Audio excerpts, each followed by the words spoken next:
सभी परीक्षणों में से 496 अंडरग्राउंड ही रहे हैं।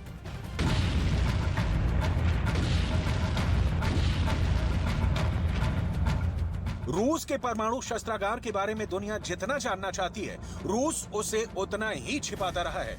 दुनिया भर की खुफिया एजेंसियों की नजर रूस के परमाणु ठिकानों पर रहती है। सीप्री की रिपोर्ट के मुताबिक साल 2016 में रूस ने परमाणु हथियारों पर 1080 करोड़ डॉलर खर्चा किया था, जो साल 2020 में कम होकर 800 करोड़ डॉलर पर पहुंच गया। लेकिन अब 2023 में रूस एक बार फिर परमाणु हथियारों पर खर्च बढ़ाने जा रहा है। सीप्री का दावा है कि रूस ने साल 2011 से 20 तक के परमाणु रणनीति को ऐसे वक्त में तय किया था जब रूस के हालात बहुत अच्छे नहीं थे। उस वक्त रूस नए हथियारों को हासिल करने में असमर्थ था, लेकिन अब हालात काफी हद तक बदल गए हैं। रूस ने अपनी न्यूक्लियर फोर्स को बड़े पैमाने पर मॉडर्नाइज किया है।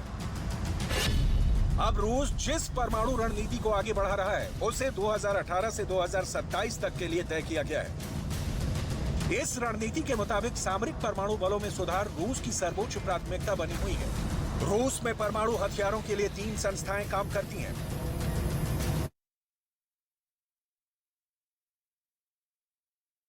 में रूस उसकी मदद कम, उसका नुकसान ज्यादा कर रहा है। पहले तो अजरबैजान और आर्मेनिया की 2020 की जंग खत्म कराने के लिए रूस ने ऐसा शांति समझौता करवाया कि आर्मेनिया के लोगों ने उसे अपनी हार के तौर पर देखा।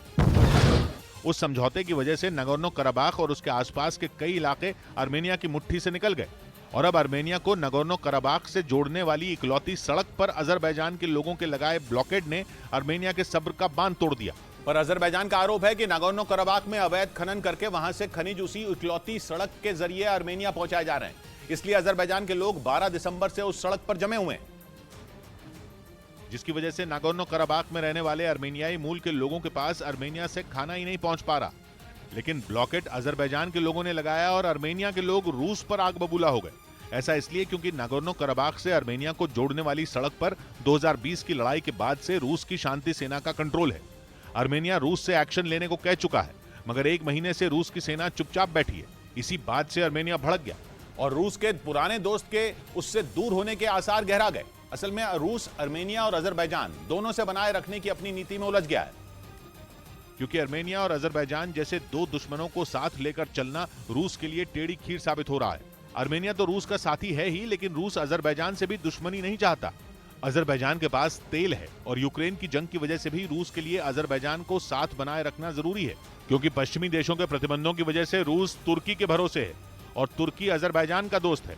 यही रूस की दुविधा है।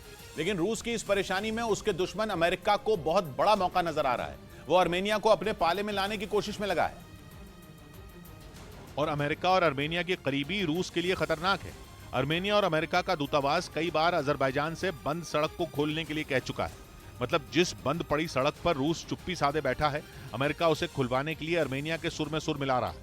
वो आर्मेनिया का हमदर्द बनने में लगा है। खुद आर्मेनिया कह रहा है कि अब वो मसले को सुलझाने के लिए अमेरिका और यूरोपियन यूनियन की मदद लेगा। यानी रूस के लिए ये खतरे की बहुत बड़ी घंटी है।